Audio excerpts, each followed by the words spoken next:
अब जब सातवें घर में केतु आ गए हैं और केतु यहाँ किसके घर में आए हैं? केतु यहाँ पे शादी के घर में आए हुए हैं, बुध के घर में आए हुए हैं और शुक्र के घर में आए हुए हैं। तो शुक्र की यहाँ स्थिति ज़रूर देखनी ज़रूरी है।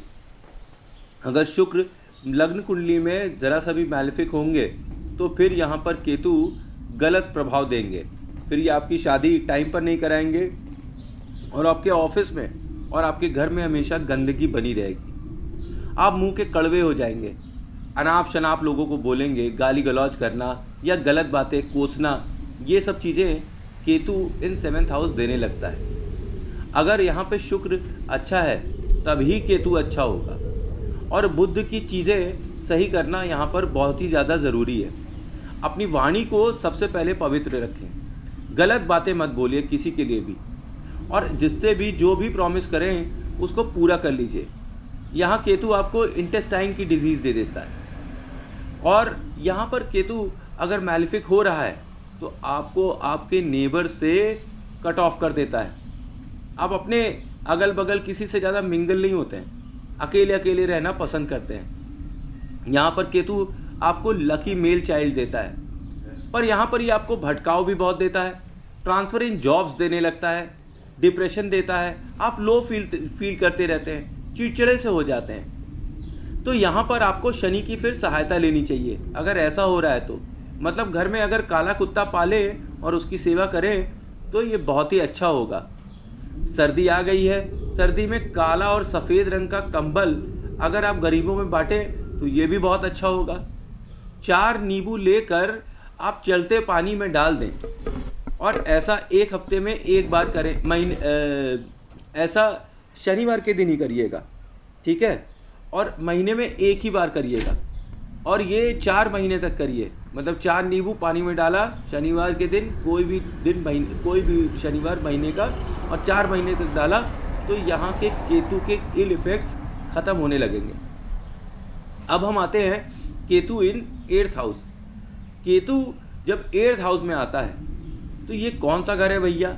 ये तो डिप्रेशन का घर है, बाधा का घर है, ऑब्स्टिकल्स का घर है।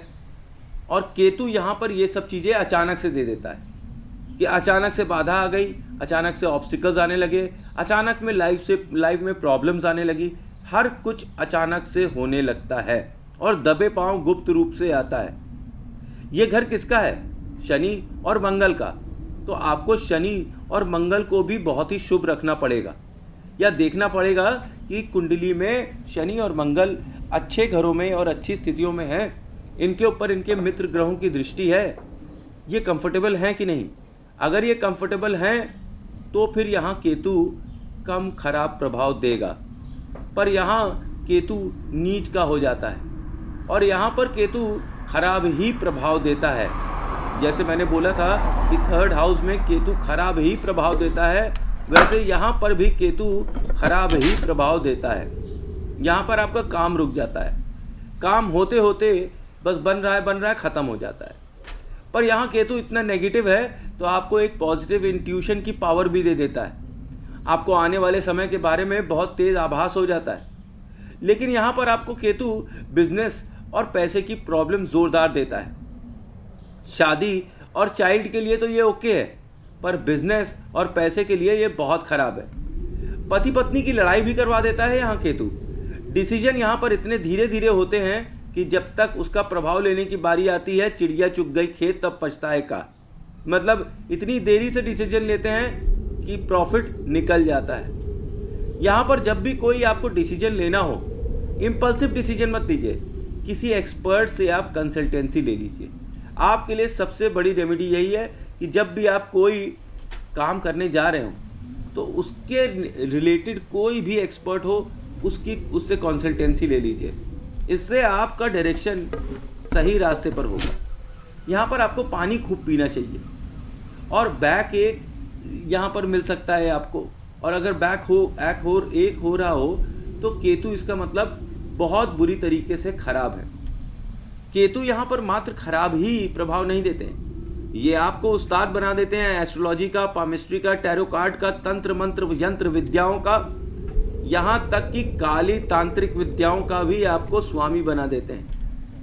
तो पराशक्ति से आपकी यहाँ मुलाकात होने के चांस हैं अगर आप धार्मिक हो जाएं दूसरी तरीके से। काला सफ़ेद तिल पानी में डालें और वीक में 1 दिन ये काम करें और 8 हफ्तों तक ये करें, तो यहाँ का जो मैलिफिक इफेक्ट केतु देता है ये काफ़ी हद तक कम हो जाता है।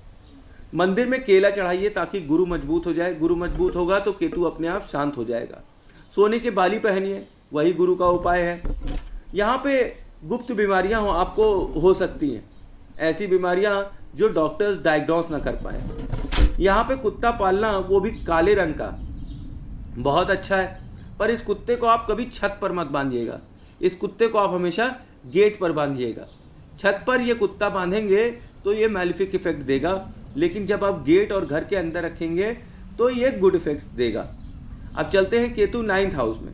जब केतु 9th हाउस में आ जाते हैं तो ये किसके घर में आते हैं? ये भाग्य का घर है। और यहाँ पर केतु अपने गुरु के घर आया है, तो केतु लाइक्स गुरु। यहाँ पे केतु उच्च का हो जाता है, किस्मत के लिए ये अच्छा है। और गुरु यहाँ पर बहुत ही अच्छा होना चाहिए लग्न कुंडली में। ये आदमी नेता हो सकता है, इसकी बुलंद आवाज़ हो सकती है, ये धार्मिक भी बहुत होगा। पर एक बात यहाँ पर आप समझिए कि जैसे राहु यहाँ पर आता था तो वो आदमी को लालची बना देता था, ढोंगी बना देता था, बदमाश बना देता था। यहाँ जब केतु आएगा, ये भी राक्षस ग्रह है, पर ये लालची नहीं होगा, ये निस्वार्थ भाव से ऑप्टिमम पूजा करेगा और सबका भला करने वाला होगा। तो यहाँ पर आपको जो बूढ़े बुजुर्ग होते हैं, ये उनका भी घर है, तो यहाँ पर जब केतु आता है तो उनकी भी ब्लेसिंग्स मिलती हैं। यहाँ केतु इन 9th हाउस वालों को फैमिली सपोर्ट भी मिलता है। पर अगर किसी वजह से केतु यहाँ पे मैलिफिक हो जाए तो यही सारे रिजल्ट ऑपोजिट हो जाएंगे। यहाँ पे फॉरेन सेटलमेंट बहुत ही अच्छा और शुभ है जब केतु 9वें घर में हो। यहाँ जब आप निकल जाएंगे घर से तभी आप कुछ तरक्की करेंगे, नहीं अगर आप घर पर रहेंगे तो घास छीलेंगे। ये सीधी सीधी बात मैं बोलता हूँ कि जिनके भी केतु 9th हाउस में हैं वो घर पे रहेंगे तो घास छीलेंगे, बाहर जाएंगे तो बहुत तरक्की करेंगे। चंद्र और गुरु अच्छे हों ऐसे जातक के तो पिता के लिए और माता के लिए ये आदमी दोनों ही रूप में अच्छा होता है और लकी होता है। बहुत ज़्यादा पूजा नहीं करना चाहिए केतु इन 9th हाउस वालों को, क्योंकि अगर ये जब ओवर पूजा आप करने लगेंगे तो ये नेगेटिव हो जाएगा और राहु का इफेक्ट देने लगेगा। यहाँ के लोगों को रेक्टेंगुलर कलर के गोल्ड आइटम्स खरीदते रहने चाहिए और उसे अपनी तिजोरी में रखे रहना चाहिए। जल्दी इन्हें बेचना नहीं चाहिए। जब आप ये नहीं करेंगे, मतलब आप उन्हें बेचेंगे नहीं, तो आप देखेंगे समय रहते रहते ये जो रेक्टेंगल्स हैं 1 के बाद 2, 2 के बाद 4, 4 के बाद 8 होते जा रहे हैं। अगर आपको हेल्थ रिलेटेड प्रॉब्लम आ रही है तो आप पीला निशान चढ़ा सकते हैं। पीला निशान होता है क्या चीज़? पीला रंग का ट्रायंगल वाला जो ध्वज होता है वो किसी मंदिर में जाकर आप चढ़ाइए। अपने इलाहाबाद और लखनऊ साइड में गाँव में लोग निशान चढ़ाते ना, उसी निशान की बात हो रही है। अगर उतना बड़ा निशान नहीं चढ़ा सकते, आप शहर में हैं, तो आप मात्र एक झंडा ही ले जाकर चढ़ा दीजिए, कोई टेंशन नहीं है, दोनों के प्रभाव सेम पड़ेंगे। यहाँ पर 2 रंगा कुत्ता पालना बहुत ही अच्छा बोला गया है। और अमावस के दिन किसी भी मंदिर में झाड़ू दान करना अति शुभ कहा गया है। लक्ष्मी का विशेष कृपा हो जाता है ऐसे जातक पर जो अमावस के दिन मंदिर में झाड़ू का दान करता है। तो ये था एनालिसिस हाउस नंबर 7, 8 और 9 का। अब नेक्स्ट एनालिसिस में 10, 11 और 12 केतु इन 10th house, 11th house and 12th house मैं बताऊंगा। Thanks for watching. जय मां काली, जय मां तारा, आप सबका भला हो।